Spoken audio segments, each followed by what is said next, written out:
Haqqa surasi Makka da nozil qilingan 52 oyatdan iborat. Haqqa haqiqatan ro'y beruvchi voqea, ya'ni qiyomat demakdir.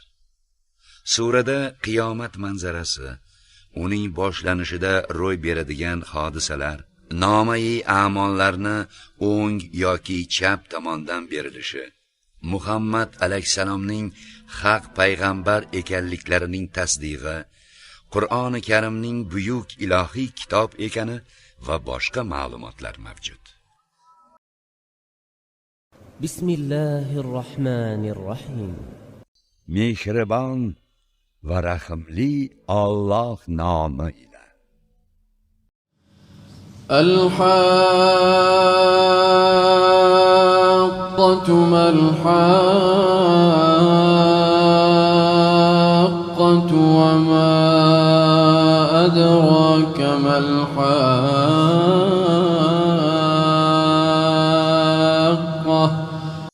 U haqiqatan ro'y beruvchidir. O'sha haqiqatan ro'y beruvchi nimadir? Ey Muhammad, haqiqatan ro'y beruvchining nima ekanini qayerdan ham bilar edingiz? U qiyomatdir. Kazzabat Samud wa 'Adun bil qari'ah. Samud va Od qabilalari qattiq zarba beruvchini, qiyomat kunini inkor etdilar. فأما ثمود فأهلكوا بالطاغية. Bas Samud, Solih payg'ambar qavmi haddan tashqari narsa, qichqiriq yoki zilzila bilan halok qilindilar. وأما عاد فأهلكوا بريح صرصر عاتية. Od, Hud payg'ambar qavmi esa dahshatli turgan bo'ron bilan halok qilindilar. سخرها عليهم 7 ليال و8 أيام حسوما فترى القوم فيها صرعى كأنهم أعجاز نخل خاوية.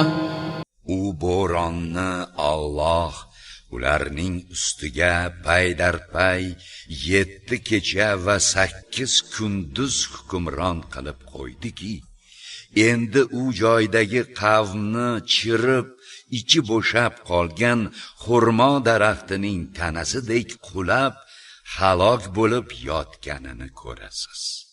فهل ترى لهم من باقية. Bas ulardan biror asoratni ko'rayapsizmi? Aslo. Ularning barchalari halok bo'lib bitdilar. وجاء فرعون ومن قبله والمؤتفكات بالخاطية. Fir'avn ham, undan avvalgi o'tgan dinsizlar ham, ostin ustun bo'lgan qishloqlar, Lut qavmining qishloqlari aholisi ham xato ish qildilar. فعصوا رسول ربهم فأخذهم أخذة رابية. Bas ular Parvardigorlarining payg'ambariga itoatsizlik qildilar. Bas u zot ularni o'ta qattiq ushlash bilan ushladi, qattiq azobladi. إنا لما طغى الماء حملناكم في الجارية. Darvoqe, biz suv tug'yonga ketgan vaqtida sizlarni Nuh payg'ambar yasagan kemada ko'tardik. لنجعلها لكم تذكرة وتعيها أذن واعية. Biz buni sizlarga eslatma qilish uchun va anglovchi quloqlar anglab olishlari uchun qildik. فإذا نفخ في الصور نفخة واحدة Bas qachonki sur bir bor chalinganida وحملت الأرض والجبال فدكتا دكة واحدة yer va tog'lar o'z joylaridan ko'tarilib bir-birlariga bir bor urilganda فيومئذ وقعت الواقعة وانشقت السماء فهي يومئذ واهية. ana o'sha kunda voqea sodir bo'lur, qiyomat qoyim bo'lur, osmonlar ham yorilur, chunki osmon u kunda zaif bo'lib qolur. والملك على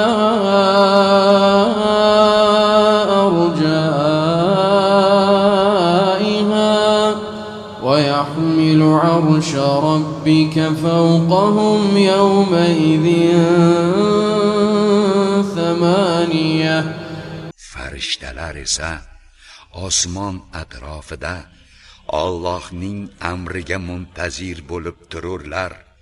Ularning ustida Rabbingiz arshini u kunda 8 farishta ko'tarib turur. يومئذ تعرضون لا تخفى منكم خافية. O'sha kunda sizlar hisobot uchun Allohga ko'ndalang qilinursiz. Sizlarning biror siringiz maxfiy qolmas. فأما من أوتي كتابه بيمينه فيقول هاؤم اقرءوا كتابيه. Bas o'z kitobi nomai a'moli o'ng tomonidan berilgan kishi aytur: mana mening kitobimni o'qingiz. إني ظننت أني ملاق حسابيه. Dar haqiqat men hisobotimga ro'baro bo'lishimni bilar edim der. فهو في عيشة راضية في جنة عالية قطوفها دانية كلوا واشربوا هنيئا بما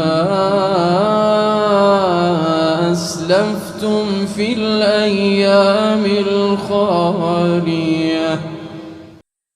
Bas u qoniqarli maishatda, oliy jannatda mevalari uzib oluvchiga yaqindir. Jannat ahliga o'tgan kunlarda dunyoda qilib o'tgan ezgu amallaringiz sababli ushbu noz ne'matlarni yoqimli ishtaha bilan yeb ichaveringiz deyilur. وأما من أوتي كتابه بشماله فيقول يا ليتني لم أوت كتابيه ولم أدر ما حسابيه. Endi kitobi chap tomonidan berilgan kimsa esa der: qaniydi menga kitobim berilmasa va hisob kitobim qanday bo'lishini bilmasam. يا ليتها كانت القاضية ما أغنى عني ماليه هلك عني سلطانيه. Qaniydi o'sha birinchi o'limim hamma ishni yakunlovchi bo'lsa, menga mol mulkim ham asqotmadi, saltanatim ham halok bo'lib mendan ketdi. خذوه فغلوه ثم الجحيم صلوه ثم في سلسلة ذرعها 70 ذراعا فاسلكوه إنه كان لا يؤمن بالله العظيم ولا يحض على طعام المسكين فليس له اليوم هاهنا حميم ولا طعام إلا من غسلين لا يأكله إلا الخاطئون. Ey jahannam qo'riqchilari, uni ushlab kishanlangiz, so'ngra uni olovda kuydiringiz, so'ngra uzunligi 70 gaz bo'lgan zanjirga solingiz. Chunki u dunyodalik paytida ulug' Allohga iymon keltirmas edi. Miskinga taom berishga o'zini va o'zgalarni targ'ib qilmas edi. Bas bugun bu yerda unga biror do'st yo'qdir. Yeringdan boshqa biror taom ham yo'qdir. Uni esa faqat xatoga, kufrga ketganlargina yegaylar. فلا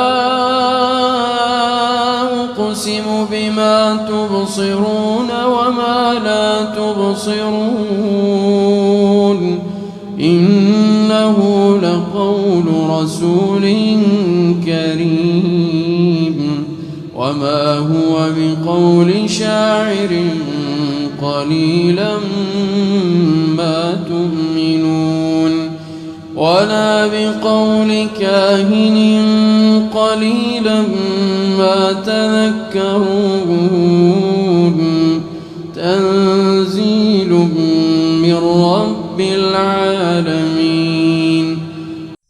Qasam yod etaman, sizlar ko'radigan narsalar bilan va sizlar ko'rmaydigan narsalar bilanki, u Qur'on albatta mukarram elchining Alloh nomidan aytgan so'zidir. U biror shoirning so'zi emasdir. Sizlar ushbu Qur'onga kamdan kam iymon keltiribsiz. U biror kohin, folbinning so'zi ham emasdir. Sizlar kamdan kam eslatma olursiz. U barcha olamlar Parvardigori tomonidan nozil qilingan kitobdir.